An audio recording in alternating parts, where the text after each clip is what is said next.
Welcome once again to the BizLife Podcast. We're broadcasting from our studios in lovely downtown North Las Vegas. We are the Small Business Education Program. My name is Mike Bindrup. Thank you for joining us here today. And I'm happy to have my co-pilot, Brenda Bryant, with us here. Hey, Mike. Welcome, Brenda. Welcome back. She's been on vacation. That's good. Well-deserved. Well-deserved at that. And so thanks for being here with us again today. And happy to be here with another episode of the BizLife Podcast. Today we're joined with a special guest, Ms. Joylynn Ross. Welcome. Welcome. Thank you so much for having me, Mike and Brenda. I feel so honored. Thank you. We're going to talk a little bit about your, you got an SBA award this last year, and that was really great. And Yes. why don't we have you, first of all, just kind of introduce yourself, tell us your origin story. Where'd you come from? How'd you get to Las Vegas? And tell us a little bit about your business. Okay, well, again, I'm Joylynn M. Ross.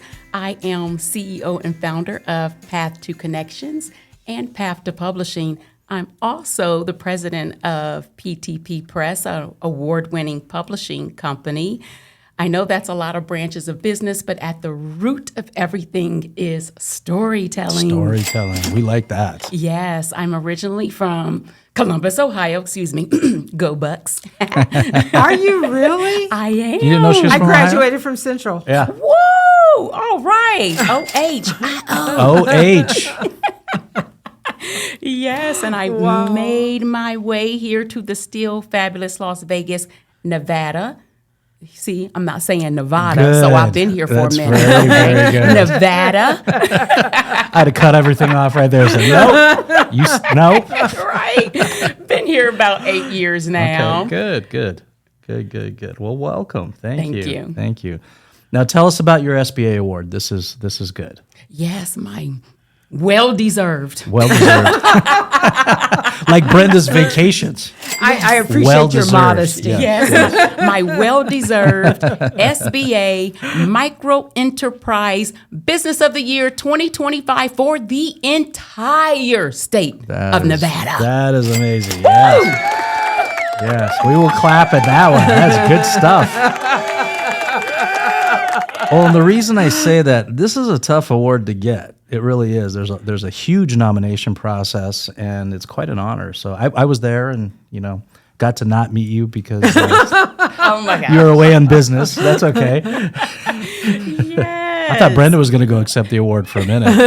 Brenda's like, I know her. I'm going. Yeah. And she could have. Brenda was my first business advisor over with Nevada SBDC. Excellent. We love the SBDC. Yes. Yeah, so I think Brenda and I together were both SBDC advisors for a combined 50 years. Oh, probably. at least. It's a long time.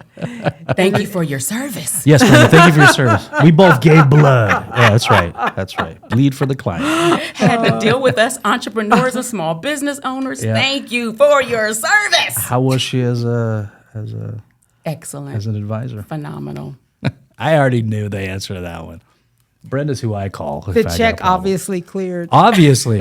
Well done. Chapeau, Brenda. Very, very well done. Well, tell us a little bit about your business. My business, Path to Publishing, is actually the brand that we started with. And we started off as an author assistance and literary service provider, helping individuals tell their stories, helping business owners and executives tell their brand stories, their origin stories, their customer stories, just really adding credibility to their expertise. So when we realized, wait a minute, we're starting to attract a lot of business owners and entrepreneurs and executives and leaders, not just individuals who, want to write a romance story. No shade to romance. Okay, great genre. Pays the Saved a bills. lot of, I don't know if it's saved marriages or broken up marriages. But no, anyway. We'll go with saved. I said, wait a minute. At the end of the day, it's our stories that connect us. So if we can connect our stories to our business, then our business stories connect to our ideal clients and audience. So I started pitching that, but people would hear publishing. Like, I don't want to publish a book. I don't want to publish a book. Yeah. Trying to get these entrepreneurs and business owners and just organizations in general to realize that your first marketing asset and your first product should be your story. Yes. So we rebranded to Path to Connections, connecting your story to your success. So they would listen to that, That makes a lot of sense. I come from the advertising world, and it's always your message. Where it's what's the message that you're trying to convey to your market through some medium, right? Mm-hmm. And storytelling is a huge part of that, because there's a lot of ways you can tell the message. Commercials come to mind, but you can tell in a variety of creative ways. But you have to know what your message is. You have to know what your story is in order to tell it properly. Exactly. And there's different ways you can tell it. Exactly. And so that's what we do. We help individuals, we help organizations, business owners really get to the heart of their story. So when we say heart, we're talking about humanity, because you want to humanize your business. Absolutely. You want to show that human side. We're talking about empathy. We're talking about authenticity. We're talking about relatability. And we're talking about trustworthiness. Yeah. So, Big deal. Yeah. So AI might be able to capture your voice, but it can't capture your heart. Yeah. That acronym I just, shot out there. There you go. That's trademark. That's part of the system. Part of the system. That's good. Absolutely. So you're right. At the end of the day, it's our stories, our messaging, and it's not about story selling. I know a lot of people want to connect storytelling with story selling, but your story should serve, not sell. And so that's what we help people unearth, that service part. So you sit down with them, you sit down and say, let's hold your hand through this. Let's make this as good as possible. Tell us everything. Let's figure out how this story integrates with your brand, with your product. What makes you tick? What makes you tick? Exactly. And we, get past the basics a little bit of this is what I do, and this is who I do it for, and this is why I do it. And, we get, like I said, we call it the you hear all the time, what's your why? Know your why. But we do a 7-layer why. Yeah. So it's, why do you do what you do? Well, because I want to save the world. Well, why do you want to save the world? You don't, and we unpeel, and we call it onion, because typically when we're down to that core, they're crying. I love it. You'd be surprised how many people don't really know the story behind what they're doing. For me, I can even be honest, it took me 5, 6, 7 years in. Actually, my mother's death, when I had to give her eulogy. And so I did all this research. How do you give a eulogy? You got to tell the story of this person's life. Do you make people laugh? Do you make people cry? And then during my research, I realized neither. You just have to tell the truth. Yeah. And then I realized how much I didn't know about my mother's story. So I was using pictures and images, because storytelling comes in so many forms. So I had to use her pictures. But it was the storytelling where it was this the picture when my mother was first touched? Was this inappropriately touched? Was this the picture when my mother was abused? Was this the picture when my mom got pregnant as a teen and got kicked out of school? Was this when my mom was doing drugs? Was this when she was in her abusive relationship? So I'm trying to put all of these pieces together to a story I don't know about, because when I ask the questions, You don't get I the could answer. no. You don't get the answers. No. You get guilt. You get shame. You get the emotions and around you the get those answer. emotions, and you get to the point where I'm going to stop asking questions because I don't want her to experience that. And so when she passed, not only did her story get buried with her, my story got buried with her. Yeah. There are answers I will never get. And I said, under my watch, anyone with a story to tell, a testimony to share, a message to deliver, will have access to the resources, the information, the tools, and the professionals to be able to tell it in excellence and to be heard. And so that's the origin story. I know you That asked me that is earlier, but different. I had this That all is- mapped out, and I had to get it in right. I'm just kidding. Joylynn, that is a different approach. While you were talking about funerals, my mind went back to a few family funerals we've had. And when you talk about, you got to tell the truth, I had a couple that were a little too truthful, and it was like, ooh, are we saying that in public? Yeah. I can't believe the kids just said that about their dad or whoever, right? And it's a bit challenging, weddings, funerals. There's a lot of emotions that come out at these times, and you're right. The truth needs to be captured. I even look back in my family history, and my mother wrote her history before she died, and she left out some significant items that probably should have been in there, and we're like, why was this left out? There was entire things that should have been there that weren't. Mike, I love that you're saying that, because that's the challenge we have with a lot of business owners and entrepreneurs, not wanting to tell Their story, the truth. They don't want to tell the ugly parts. And I tell them, it's okay to repel people with your story. Yeah. Because those are the people you won't connect with. They're probably not your ideal client, customer, target audience. It's okay to repel people with your story. What it's not okay is to add fluff to it, or as my grandma used to say, add yeast to the story. I love that. So that you can attract people. Yeah. But that truth, the truth of why you're starting this business, it's okay to say, hey, I did 10 years as a felon. Yeah. And I'm out, and I couldn't get hired. And so this is why I started my business. And that's the truth. The problem, I think, for a lot of people is that they don't know their truth. That's that onion. And even when we're teaching goal setting, somebody will set a goal. And I said, but that's only part of it. Because if I don't know where you are, I don't know how to get you to your goal. But you're trying to give me the information that you think I want to have.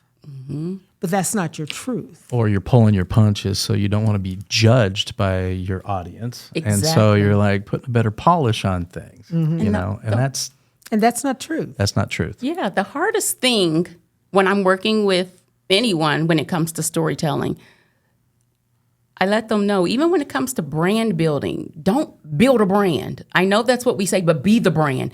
Be exactly who you say you are. Walk the talk. Yes. So don't build the brand. Be the brand. Be the brand.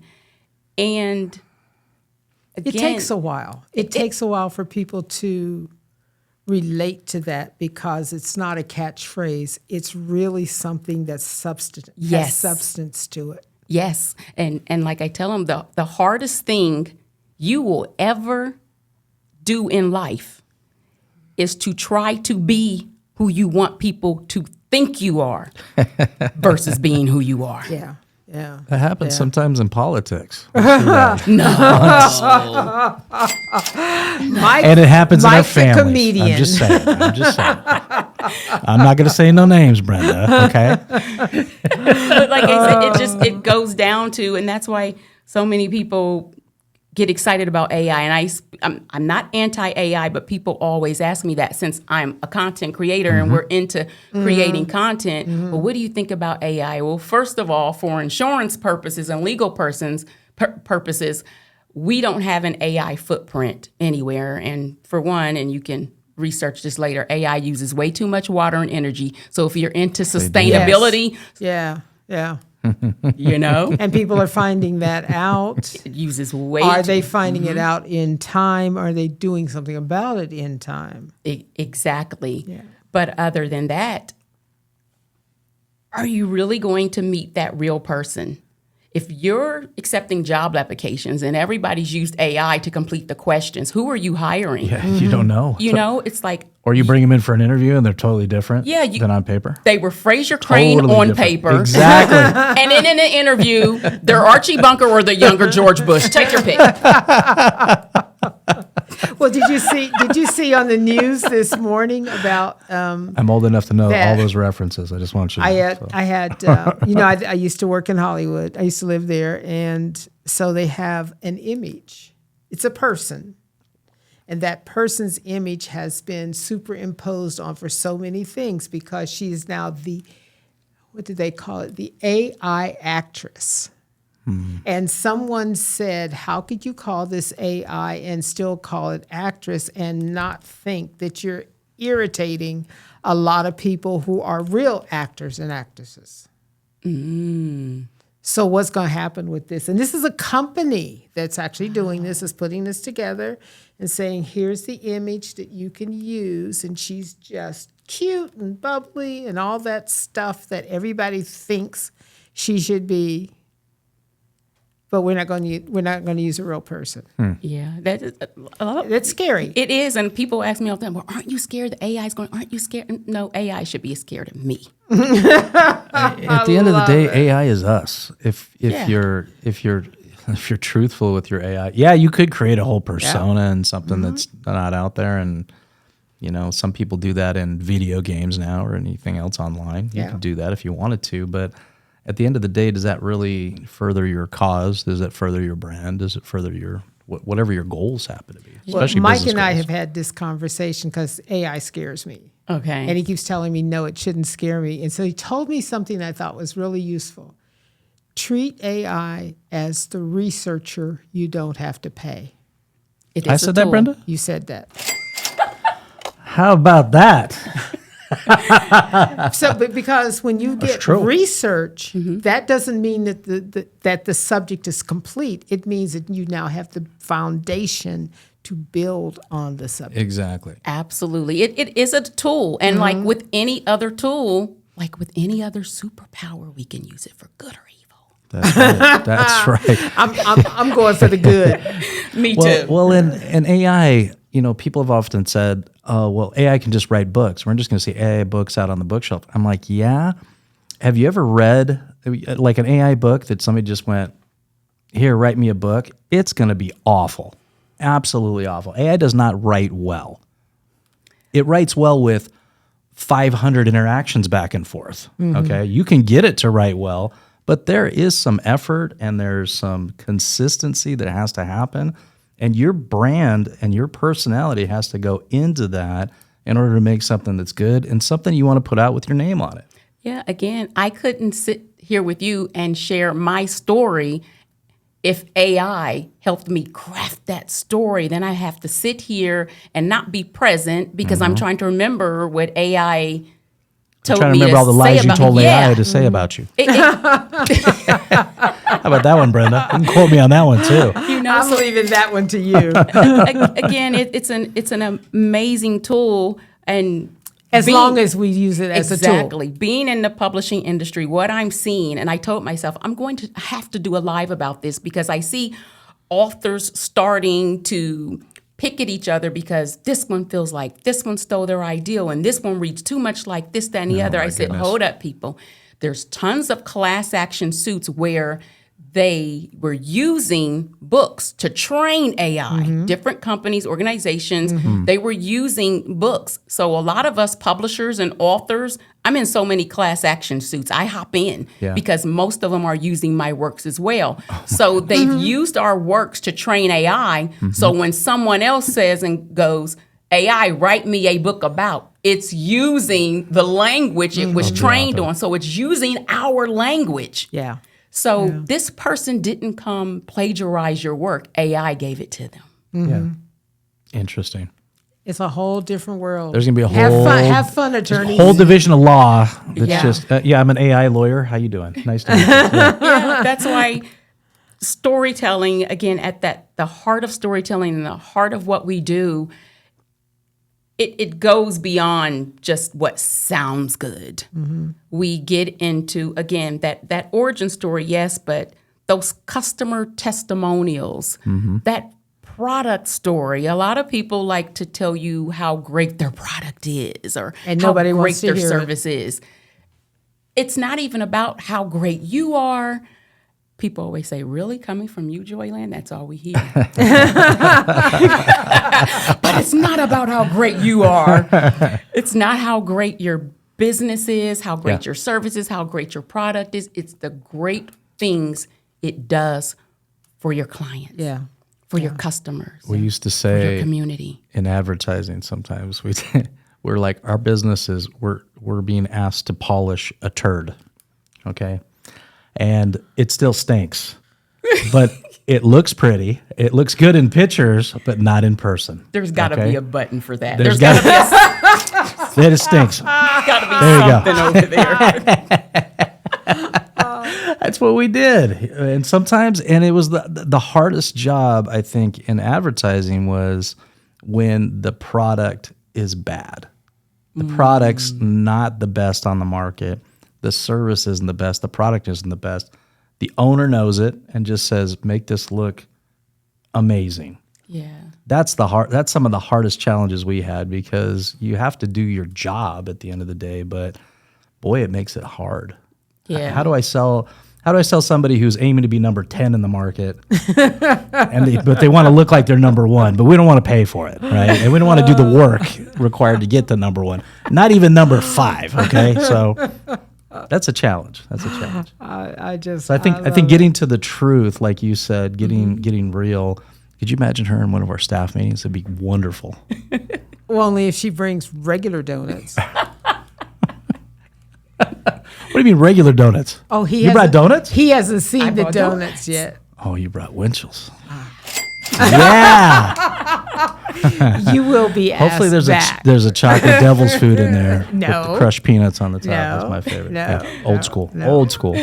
Mike, you might be circling back What to are you something real you donuts, said. Brian? What are you saying real donuts? Winchell's not Plain. real? That's Plain. right. Plain cake? Glazed donuts. Oh, just glazed, not cake. Oh, no, not cake. I like a I like cake. plain cake, too. Cake is cake. That's not a donut. That's a Okay, cake. glazed. All right, we'll talk about this later, Brenda. Yeah. Okay, circling back. Circling back to getting people to tell that truth.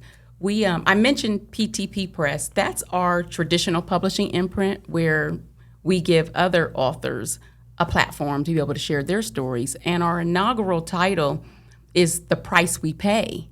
And what we created as a customer,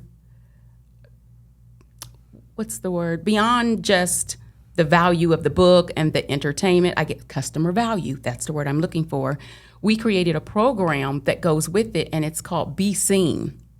And it's bias education, training and techniques. Okay. And why we use fiction, because this is a fiction novel, why we use fiction is because we found that when we're training with corporations and nonprofits, they tend to be more truthful when they think this Third person. Yes, third person. Mm-hmm. This is just fiction. This didn't happen. This didn't really happen. Their honesty, their truth. And so they uncover so many of their own biases. Do you know how hard it is to speak in the first person? Yes. Because what are we trained to do? We're trained to think that we're being prideful. Mm-hmm. We're being not nice people because we're putting all the emphasis on us. Yes. I don't have a problem with it, Brenda. So when we start speaking in the third person, we can do all Maybe those things without sounding like, oh, I'm just so absolutely That's true. wonderful. That is true. That is true. And the same goes when it's negative. So with The Price We Pay, and again, the author, Nikki T. Anthony, she's amazing. The book has won 5 awards. So it's a 5-time award. What's it called again? Book. What's the book? The Price We Pay by Nikki T. Anthony. And seeing, again, that third person, and like you said, we have a hard time sometimes, some of us, not naming names, talking about the positive things about us, yes. but the same goes for the negative. Yes. So when we're unearthing these different biases, yes, and then we're taking away what a lot of people think bias is anyway, as color is 10% of what bias is, because what is bias? It's, our beliefs, it's our ideas, it's our assumptions, it's our stories. Yes, I'm the queen of acronyms as well. So. But that's what bias is. It's all of that rolled up. And to be able to unearth and acknowledge our own doesn't mean, it gives us clarity on the fact that everything's not a fight and that bias isn't all bad. Isn't all bad. Bias isn't all bad. That's true. When I was working in Hollywood, I remember talking to a producer, and I said, I saw this fantastic commercial. I just love this commercial, and like the ending of this commercial is two old people walking through a park hand in hand. And she said, oh, that sounds wonderful. What was the product? And I said, I don't know. I don't remember. I don't know. Don't even know. And she said, that's your first rule. You never have your story overtake what the story is supposed to be telling. And I said, oh, I guess they did a bad job. She said, well, on you they did. Don't know if anybody else remembers the product or not. But you remember the commercial, but you don't remember the product. And there's a lot of that out there, that you remember the cleverness, but you don't remember the essence. You don't remember what you really did that for. Yes. It's like back in advertising again. You can make somebody feel a certain way, and that's kind of the goal. We want them to relive their childhood good memories of Christmas or family, or tie them together with something. But we also make people nervous. If I'm selling security systems for the home, and you'll see this frequently on TV, right? Mm-hmm. If you're selling a security system, you can only make people so afraid before you scare them into, whoa, I got to take a step back. I'm not doing a thing, right? You'll see commercials with a woman sleeping in a bed, and she wakes up, a light goes on, she hears a broken glass. Somebody could be breaking in her house. Very rarely do they actually show somebody kicking the door in and busting in the house. They don't show that. Why? It's too fearful for us. We hit into a point where we can't make a decision, right? It's too much story. We've gone down the wrong story path. Yes. We're not telling about that. We're telling about the alarm, right? So that's the other thing. We have to go, hey, be fearful, and you need one of these, and we can help. So we can eliminate your fear, lower your fear, and help you out that way. So but really same with pharmaceuticals. What you're really trying to say is be careful. Yes. Not fearful. Tell your stories right. Pick the right stories to tell, and that's a challenge for a lot of business. That is. That's huge. Yes. That's huge. And that's, again, what we help them with. How much of the story should we tell? Well, initially, the groundwork, all of it. It's just like when we're writing fiction or even nonfiction. You tell so much, but then you work with that professional editor who helps you trim it down and deliver what needs to be delivered. Because your story's going to change depending on who's listening. So you have that one story and you have everything. You can have 10 bullet points, but you have to tell that story in 3 different places with 3 different audience, so you can pick from that list exactly what fits in this room. That's why the first thing you have to do is listen. It's the art of listening. Because if you listen long enough, you'll know exactly what to say. You'll know exactly what to say. That's true. You try to, any entrepreneurs and business owners, your next networking event, when someone says, okay, so who are you and what do you do? Be brief, and then turn the tables on them. And so what are your challenges? Let them go. If you let them go first, you already know what to pitch. You already know what to say. That is true. You're doing the same thing that I teach when it comes to networking. It's very simple. Introduce yourself. Let them introduce themselves. You ask them the question, and then you shut up. Yes. Okay? Because you don't know how to relate to this person, because you don't know if this is a potential customer, a potential funder, right, a potential vendor. Okay, or maybe just a supporter. And I shouldn't say just a supporter, because we need those too. Yeah. So we don't know how to have the conversation because we don't know who we're talking to. You tried to sell them a hot dog and they wanted to invest in the hot They dog wanted to buy the stand. cart. Yeah, the franchise, Yeah. So True. Brief, concise, understandable. Yeah. Even if it means I learned. Yeah. Even if it means the follow-up email. You don't even have to say anything in that moment. It's that follow-up email. So that's why I always take selfies with people, because when I send my follow-up email, you can I send always the selfie send along with it. What a great tip. right I there. think I need to learn that one because I get fussed at I go to a lot of things, and I hear from someone, where's the picture? Where's the picture? If you didn't take the picture, Brenda, it didn't happen. I took a picture with Shelley Berkeley when she was running for mayor, and it was such a bad picture. Half of me is gone, right? And she said, "You can only see half of you." I said, "It's okay, I'm not running for anything." So we need a class on selfies for Brenda. Okay, got it. No, we just need somebody to come along with a camera and take the pictures. That happens. No, and a lot of times for social media stuff, I put it out there because I forget how much stuff we actually go to. I forget all the events we're at and everything, and I'll go back through, and somebody will say, "Hey, can you send me a list of everything you guys have done in the program in the last 3 months?" And I go, "Oh, where do you begin?" And then I go back and I see pictures, and I'm like, "Okay, hey, I've got photos actually." Yeah. Proves we were there. And when he Brenda. shows up, just like at the SBA Awards, he takes I pictures. take a ton of pictures. Yeah. I always do. Yeah. So then I always can do. smile and go, "Hey, he's got his pictures." Brenda got an award too. I was there. I was the photographer, Brenda. That's right, you was were. good. I actually give myself a I thing. sent it out to people. I went, Yeah. "Pictures already taken."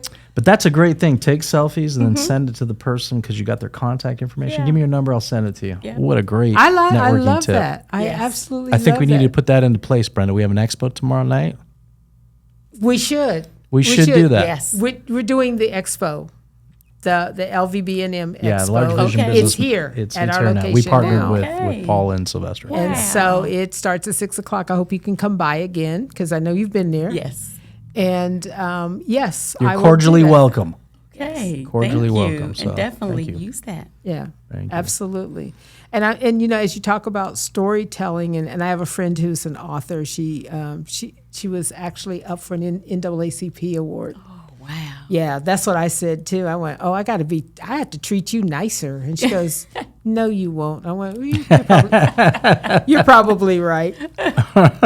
But just the ability to put words together that do something to people, make them feel better, give them energy, give them knowledge. I mean, just words will do that. So I spent 15 years with National Speakers Association, and they used to tell us all the time that your words need to paint a picture for people.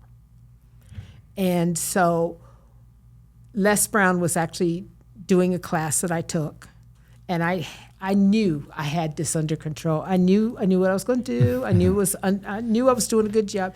He beat the crap out of me. I love that, Brenda.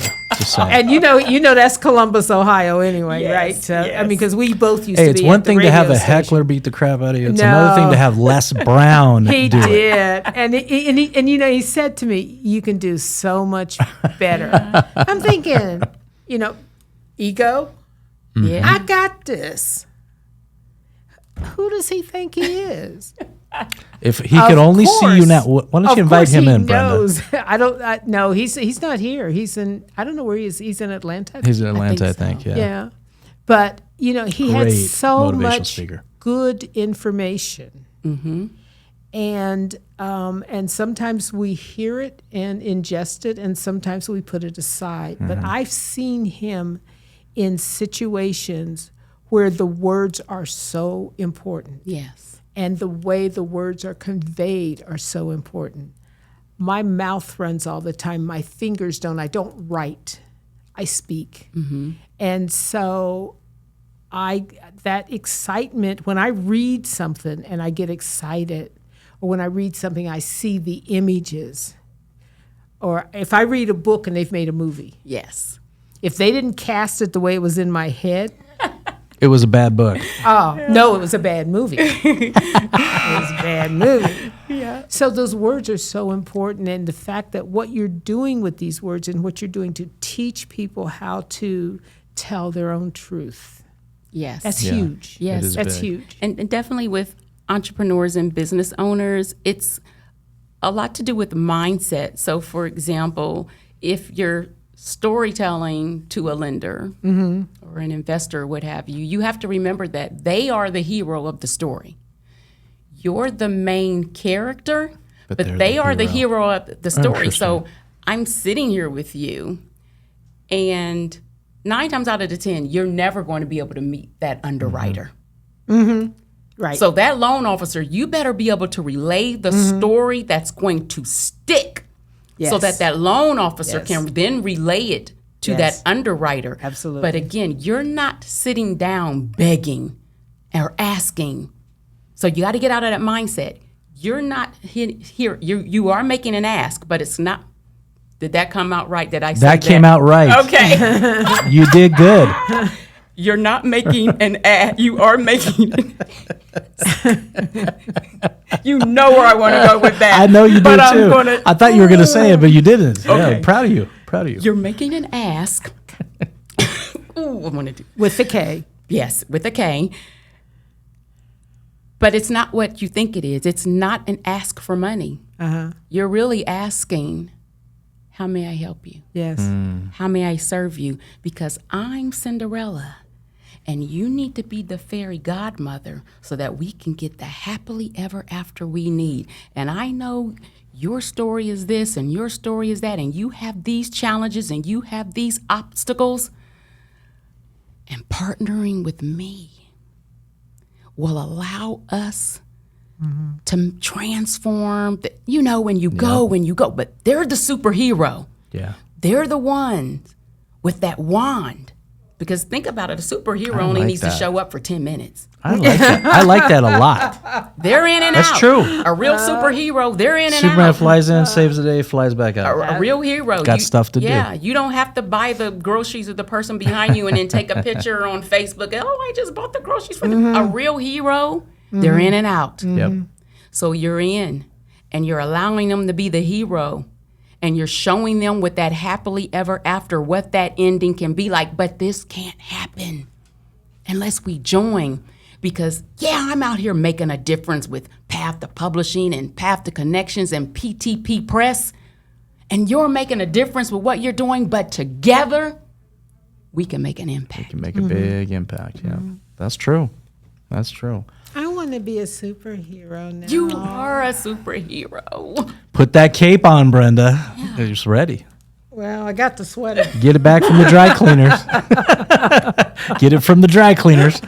All right. In closing, what advice do you have? This has been great information. What advice do you have for a small business owner that may be listening today and they're like, okay, this has rocked my world a little bit. I need to be over here doing some of this. What can they do in the meantime? What can you do immediately today in your business to affect some of this change? Immediately today in your business, you can start with those basics, which is a foundation. You're going to want to start with, who are you? What do you do? How do you do it? What is the transformation or the impact of what you do? Who's it important to now? Who needs what you do right now to change or save a life? For business development and growth, for personal, financial development and growth right now. Why do you do it? And why do you continue to do it even when it feels like it's going nowhere? Even when you feel exhausted? Why do you keep doing this? So those are those basic things that you can, this isn't rhetorical. I want you to pause, write these answers down, and then build from that, because I said, keyword, that's basic. Who wants to be basic? So I'm going to need you to keep going back and building and laying those bricks until you have that very empire you envision, your personal measure of success. What I don't want you to do is to compare your planting season to someone else's harvest season. Great advice. Yeah. Great advice. Thank you so much. Thank you. Thank you so much. Thank you, Brenda, too. I appreciate that, Brenda. That was good too. You know? Is this being recorded? Of course it is. You know, I hope so. We got to do this again. This was lovely. It was really good. How does somebody get in touch with you? How's the easiest way to get in touch with you? You can reach me at Joylynn Ross at path2publishing.com. That's not the general info. That's Joylynn Ross, JoylynnRoss at path2publishing. That's TO, not the numeral. With any questions or any hurdles or obstacles you might have. And you can also reach me on social media. You can find Path to Publishing at Path to Publishing on all of the social media. You can find us at www.path2publishing.com and www.joylynmross.com. Thank you so much. Thank you for being here. This was wonderful, great advice, and just want to say go do something great today in your business. Thank you.